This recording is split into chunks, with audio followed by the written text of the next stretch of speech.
Welcome back to another review, this time for the anime. Welcome to the Outcast restaurant, which had 12 episodes and was airing in summer of 2025. Synopsis from any list. When superstar adventurer Dennis gets booted from the world's strongest party, he teams up with runaway Atelier to serve up his true passion, delicious cuisine. But this not-so-average eatery has not-so-average patrons. Dennis will battle his quirky customer troubles with his trusty butcher knife and wok.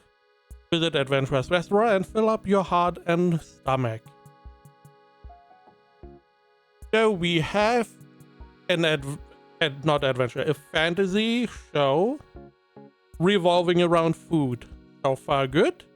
You know the themes, it's probably a little bit lighthearted, a little bit comedy. It somewhat is, but also not. This one throws you for a loop.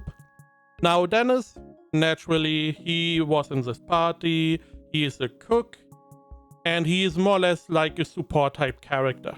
He gets thrown out because he's made a mistake or is stupid, whatever. He gets thrown out because the leader's an asshole. And he decides to open his own restaurant. He has like a little book he always quotes, the how to open a restaurant as an ex-adventurer, something along those lines. It has like 4 volumes. I don't know how, but this is what he uses as a basis to open his restaurant. Now, as he's on his way to open this restaurant, he comes across Atelier, which is the pink-haired girl.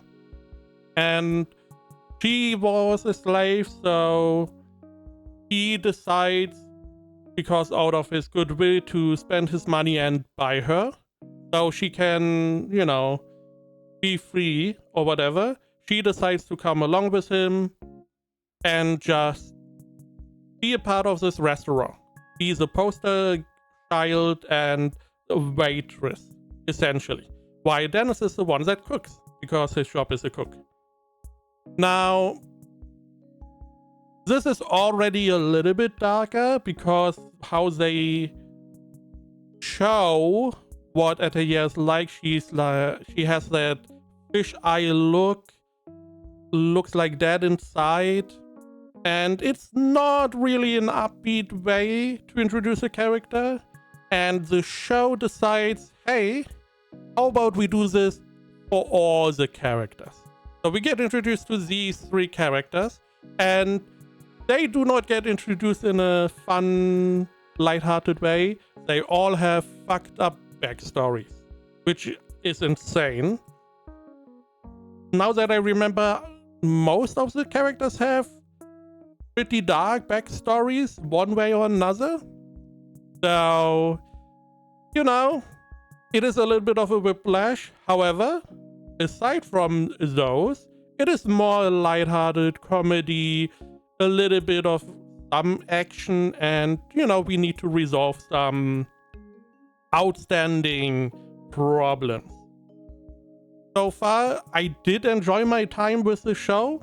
I like Dennis. Dennis is a pretty upstanding dude.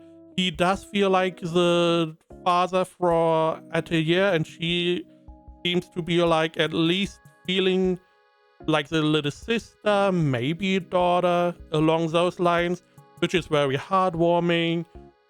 Additionally, it's nice to see the other ones finding a place to, call a second home at least. Now, character-wise, I have to say, because of some of the backstory some of these characters go through, it feels like most of these are just there to shock you or to, show a little bit of a darker theme and are not really involved in their character at all. Apart maybe from the brown-haired girl, but especially the blonde. It feels like as if these backstories never happened. This is how it feels like. Now, we have a bunch of characters. Maybe we do not have enough time to really showcase that. There are shows that are able to deal with these type of circumstances a lot better. This show seemingly, I don't know if time, budget, or whatever, decided not to. Which is sad because you could do a lot around that. But that is how it is, sadly. Now, another part is, I like Dennis. I would have liked him to be non-Japanese, you know? There are, like in my first impression, there are times where being the judge and executioner may be warranted.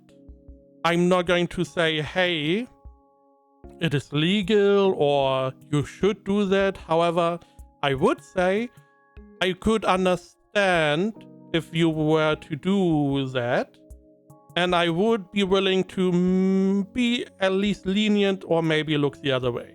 That is my opinion in these cases, because in the end there is just a chance that stuff is not getting resolved behind the scenes like it should be. Now this show seemingly does not really delve into that, and you know, I would have liked him to be a little bit more cold-blooded in that way. I just want a character who is willing to go the extra mile to protect people that are important to them, even though it is normally not seen as good. And you can work around that. You can do stuff like, hey, it could affect the character, it could be that there are legal consequences. You can work around that and make it a part of the show. But most of the animes do not do that, and we don't have that here either. Now, we do have like some villainy stuff going on. There is some stuff that is questionable, mostly not because of how it happened or the reason. It's mostly because our people that are involved are not really willing to go against it. Why? Because they do not want to, seemingly. Which is like, okay, understandable, but would have liked a little bit more resistance. We do, however, have a big enemy in the show that we get to, you know, illuminate a little bit further later on. And this villain naturally is the leader of the party.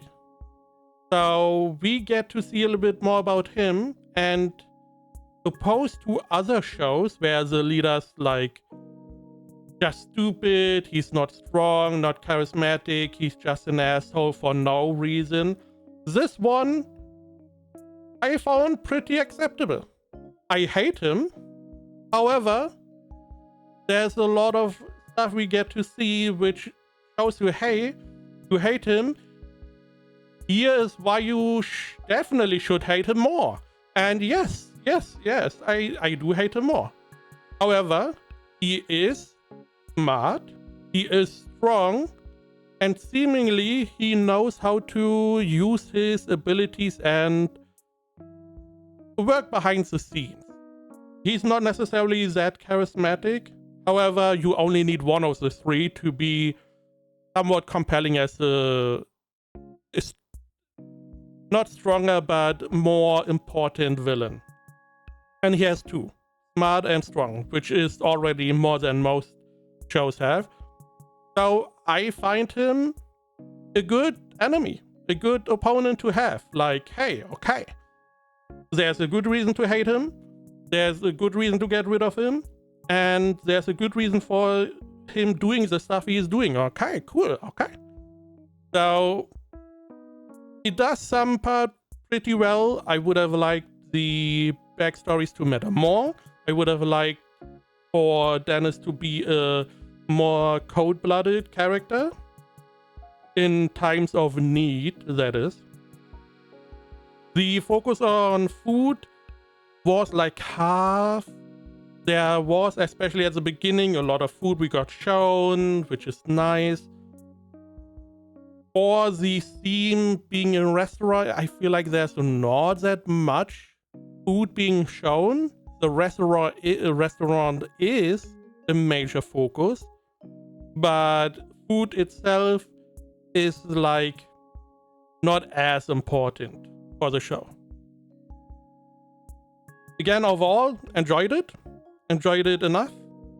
Let's see one little scene. Right, what I wanted to add, I totally forgot. One of the most compelling and interesting characters was only there for like half an episode, which is sad. But that one was very impactful. Action is not necessarily the main focus, and later scenes, they were pretty good, pretty solid action scenes from the ones you have not seen yet. Ratings wise, Analyst has it at 68% or 69. Nice. My Anime List at 7. I was on the verge. However, if we had the backstories matter more and being more involved in later scenes, not necessarily as the main focus, but around, so you get like characters have changed because of those, it would have definitely have been higher up, or if Dennis was a little bit more cold-blooded. So far, I would say this is a 7 out of 10. For me, a high 7 out of 10. It could have been an 8 if one of those were really true. Or if we had more focus around food. However, then we would have a different story altogether, I feel. Again, enjoyed my time. I feel like this one definitely a lot better because the major enemy, quote unquote, was somewhat compelling in contrast to other shows.